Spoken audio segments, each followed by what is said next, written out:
કેમ છો? मजामा। इतवार की बोलती छोटी कहानी में आपका स्वागत है। मेरे मित्रों, सबसे बड़ा रोग क्या कहेंगे लोग। मेरे मित्रों, बात बहुत ही सीधी है कि आजकल हमारा जीवन इन्हीं पैदानों पे चल रहा है कि लोग क्या कहेंगे। लोग क्या कहेंगे ये सोच सोच कर हम हमारा खुद का जीना भूल गए हैं। ऐसे किसी बात को कहानी के स्वरूप में बड़ी अच्छी तरीके से लिखा गया है। आज की जो कहानी है उसका नाम है आलोचकों से कैसे बचे।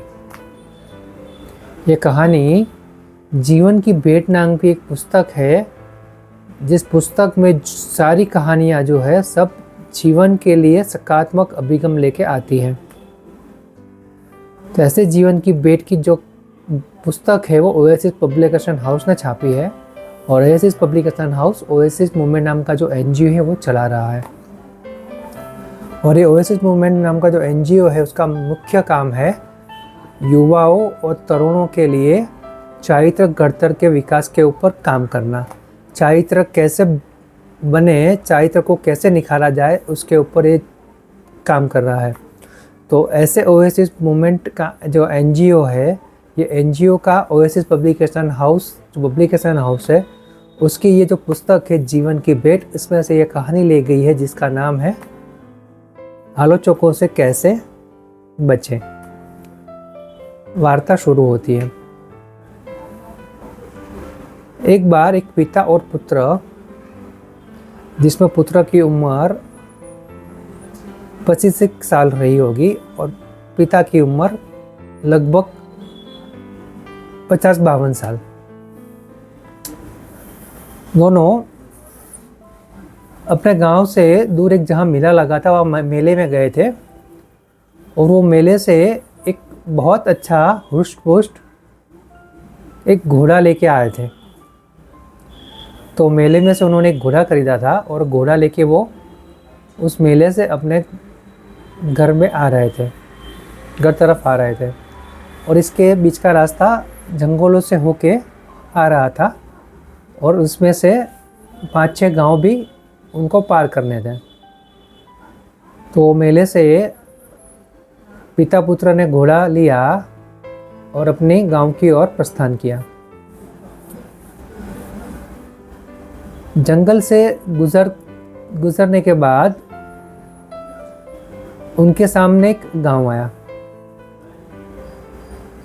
और वो गांव में एक महिला थी जो ये पिता पुत्रों के सामने से गुजरी। तो वो जो महिला थी, वो महिला ने देखा कि जो पिता था वो घोड़े के ऊपर बैठा हुआ था और जो उसका पुत्र था वो पैदल चल रहा था। मतलब घोड़ा और पिताजी एक साथ थे और लड़का पैदल चल रहा था। ये देखकर वो महिला बोली, बाप रे बाप, कैसा ज़माना है। इस पिता को कोई शर्म भी नहीं आती। अपने बच्चे को वो पैदल चला रहा है और खुद वो घोड़े पे बैठा है।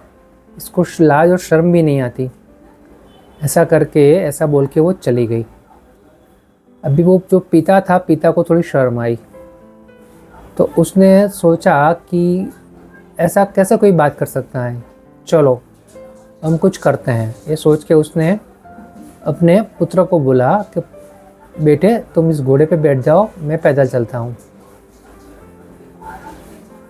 तो वो गांव तो गुजर गया। अभी बीच में एक छोटा सा जंगल आया, वो जंगल भी पार हो गया। दूसरा गांव आया।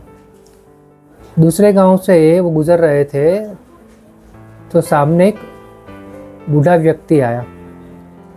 बूढ़ा व्यक्ति घोड़े, पुत्र और पिता को देखकर चौंक गया और तुरंत उसने अपने मुंह से ये शब्द निकाले कि भगवान, कैसा ज़माना आया है। नौजवान लड़का घोड़े पे बैठा है और बेचारे बूढ़े बाप को पैदल चलवा रहा है। भगवान, लगता है कलयुग आ ही गया है। ऐसा बोल के वो बूढ़ा वहाँ से निकल गया। अभी वो पुत्र को भी थोड़ी शर्म आई। वो बोला कि पिताजी, ये बात ठीक नहीं है, एक काम करो, आप घोड़े पे बैठ जाओ, मैं नीचे पैदल चलूँगा। तो पिता ने बोला फिर से बात तो वही होगी, तो एक काम करते हैं, हम दोनों इस घोड़े के ऊपर बैठ जाते हैं। तो वो दोनों घोड़े पर बैठ गए और अपनी यात्रा शुरू की। घर की तरफ जाने के प्रस्थान था वो शुरू किया। फिर से छोटा सा जंगल गुजरा, तीसरा गांव आया। तीसरे गांव में से एक नवयुवान उनके सामने से गुजरा। वो नवयुवान उन दोनों को देख के गुस्सा हुआ। वो बोला, क्या आप दोनों कैसे इंसान हो? एक बेजुबान घोड़े पे दो दो व्यक्ति बैठ गए हो, तुमको इसकी दया भी नहीं आती? बड़ा बेदर्द ज़माना है। बेचारे बेजुबान की तो कोई सोचने वाला ही नहीं है, कोई सुनने वाला ही नहीं है। भगवान सबकी रक्षा करे, भगवान सबको सद्बुद्धि दे। ऐसा बोल के वो युवान वहाँ से चला गया। अभी पिता पुत्र दोनों को शर्म आई और वो दोनों घोड़े से नीचे उतर गए और उन्होंने तय किया कि अभी 2 गांव ही बाकी है, तो हम हमारी जो सफ़र है वो साथ साथ में ही पूरी करेंगे। घोड़े के साथ साथ हम पैदल चलेंगे, घोड़े के ऊपर कोई बैठेगा नहीं। ऐसा सोच के उन लोगों ने चलना चालू किया। छोटा सा जंगल फिर से गुजरा, चौथा गांव आया। चौथा गांव जैसा आया तो गांव के पास एक पेड़ था। पेड़ के नीचे थोड़ी बैठने की जगह थी। वहाँ गांव के 5-6 लोग बैठे थे और उन्होंने देखा कि पिता और पुत्र दोनों चलते हुए आ रहे हैं घोड़े के साथ में। दोनों में से कोई घोड़े के ऊपर नहीं बैठा है।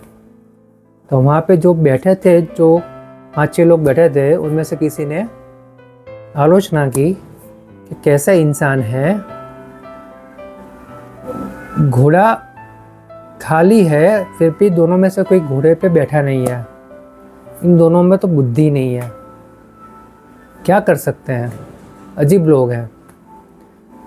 ऐसा उन लोगों ने आलोचना की और ये बात पिता और पुत्र ने सुनी। अभी वो दोनों पिता और पुत्र एक दूसरे के सामने देख रहे थे। अभी सोच रहे थे कि क्या करें। आलोचना पे आलोचना हो रही है, अभी लोगों को बोलना बंद कैसे करवाए। दोनों सोच में पड़ गए। छोटा सा जंगल फिर से गुजरा। अभी 5वां गाँव आने वाला था और जो आखिरी गांव था उसके बाद उनका ही गांव आने वाला था। अभी पिता पुत्र यह सोच रहे थे कि अब क्या करें।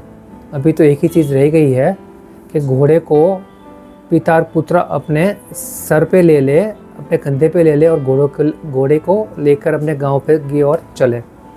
लेकिन ऐसा करेंगे तो ये तो पूरी मूर्खता होगी। अब तो ऐसा करेंगे तो सब लोग मूर्ख है ऐसा ही बोलेंगे। तो अभी पिता पुत्र दोनों के पास कोई रास्ता नहीं था। फिर उन्होंने सोचा कि जिसको जो बोलना है बोले। पिता घोड़े के ऊपर बैठ गया, पुत्र घोड़े के साथ में पैदल पैदल चलते हुए अपने गांव तक पहुंच गया। रास्ते में जिसने जो भी आलोचना की उन्होंने अनसुनी की और अपने गांव तक पहुंच गए। और यहाँ पे ये जो कहानी है आलोचकों से कैसे बचे वो ख़त्म। मेरे मित्रों, ये कहानी हमारे जीवन के बारे में बहुत अच्छा संदेश लेके आई है। ऐसा हमारे साथ भी कई बार होता है कि हम जो भी काम करते हैं उसमें हमारे काम की अलग अलग तरीके से आलोचना होती है। किसी को हमारा काम फास्ट लगता है, किसी को लगता है कि हम बहुत स्लो है, किसी को लगता है कि हमारा काम में फोकस नहीं है, किसी को लगता है कि हम सिर्फ समय बर्बाद कर रहे हैं, काम नहीं कर रहे हैं। तो ये सब जो आलोचक है, जो क्रिटिसाइज जो करते हैं वो करते ही रहेंगे। लेकिन मेरे मित्रों, अगर हमारी भावना सच्ची है, हम दिल से काम कर रहे हैं, हम जो काम कर रहे हैं उसका जो हेतु है, उसका जो काम करने का जो हमारा सिचुएशन है वो अगर हमें सही लग रहा है और हम सही तरीके से काम कर रहे हैं तो हमें किसी भी आलोचना को सुनना नहीं है, क्योंकि अगर आलोचकों की ये सब बातें सुनेंगे तो बेकार में ही अपने जीवन को बर्बाद कर देंगे। क्योंकि जब जब आलोचकों की बात सुनेंगे तब तब हमारे दिमाग पे बहुत सारे ख्याल आएंगे और इन सब ख्यालों में हमारा समय बर्बाद होगा, और समय की बर्बादी मतलब जीवन की बर्बादी। तो बस मेरे मित्रों, बात इतनी सी है कि आलोचकों का जो काम है वो आलोचना करना है, हमारा काम है सिर्फ काम करना है। अगर आलोचना हमारे सामने सही और सच्ची तरीके से हो रही है, सकारात्मक तौर पे हो रही है और हमें लग रहा है कि हम कुछ गलत कर रहे हैं, तो वहाँ पे सुधार करना बहुत ज़्यादा ज़रूरी है। लेकिन आलोचना हमारे पीछे हो रही है या ऐसी बातों पे आलोचना हो रही है जिसका कोई मतलब ही नहीं होता, तो ऐसी आलोचना को बाईपास करना है, ऐसी आलोचना को जाने देना है और अपने काम में मशगूल हो जाना है। बस इतना सा अगर हम समझ पाए तो इस दुनिया में जो हर पल पे हमारी आलोचना होती है, क्रिटिसिज्म होता है, उनसे हम बच सकते हैं और हमारे जीवन को और ज़्यादा बेहतर बना सकते हैं। तो बस मेरे मित्रों, ये जो कहानी है आलोचकों से कैसे बचे, वो हमें हमारे जीवन के लिए बहुत ज़्यादा महत्वपूर्ण संदेश देके जाता है। और हमें आलोचकों का सोचना भी नहीं है, जो सोचना है हमारा खुद का सोचना है, और खुद आगे कैसे बढ़े, सही और सच्चे रास्ते का उपयोग कैसे करें और सही सच्चे रास्ते से सही लक्ष्य तक कैसे पहुँचे, उसके ऊपर काम करना है, उसके ऊपर आगे बढ़ना है। ये कहानी हमें ये सिखा के जाती है। अब मेरे मित्रों, ऐसे ही इतवार की बोलती छोटी कहानियाँ हर रोज़ के सुविचार अंग्रेजी और गुजराती में, इसके अलावा विद्यार्थियों, शिक्षकों और माता पिता को उपयोगी ऐसा एग्ज़ाम की ऐसी की तैसी, रिजल्ट की ऐसी की तैसी जैसे पॉजिटिविटी से भरे लाइफ चेंजिंग वीडियोस, इसके अलावा कई सारी महत्व की बातें, ये सब वीडियोस जो सकारात्मक अभिगम से भरे हुए हैं, वो अगर आप देखना चाहते हो, सुनना चाहते हो, तो मेरे यूट्यूब चैनल है नील मूवमेंट, उसके ऊपर जाके आप ये सब वीडियो देख सकते हैं। और मैंने अपनी तौर से एक पॉजिटिविटी की जो चेन शुरू की है, उसको आगे बढ़ाने में आप मेरी मदद कर सके तो एक अच्छी बात होगी। क्योंकि मेरे मित्रों, आज के इस ज़माने में हर व्यक्ति छोटी छोटी बातों पर नकारात्मक हो जाता है, नेगेटिव हो जाता है। और इस समय पे अगर ऐसी सकारात्मकता से भरी हुई कहानियाँ, सकारात्मकता से भरे हुए सुविचार, कई सारी महत्वपूर्ण बातें, ये सब अगर उन तक पहुंच जाए तो वो अपने जीवन को बर्बाद होने से बचा सकते हैं, कुछ ना कुछ प्रेरणा लेके अपने जीवन को सुधार सकते हैं। तो बस मेरे मित्रों, मेरी आपसे विनती है कि इस तरह के जो सकारात्मकता से भरे हुए वीडियोस है वो आप अपने फ्रेंड्स ग्रुप में, फैमिली ग्रुप में, ऑफिस ग्रुप में, सोसाइटी ग्रुप में वगैरह जगह फॉरवर्ड करें, शेयर करें, सब्सक्राइब करें, ज़रूर हो तो कमेंट भी करें। बस मेरी आपसे इतनी विनती है, ये जो चेन मैंने शुरू की है उसको आगे आप बढ़ाते रहो, और किसी न किसी जीवन में ये चीज़ काम में आ गई तो समझो कि हमारा ये प्रयत्न सफल हुआ। मैं तो यही सोच के कर रहा हूँ, बस मुझे आपसे मदद की, आपसे साथ की उम्मीद है। करोगे ना मित्रों?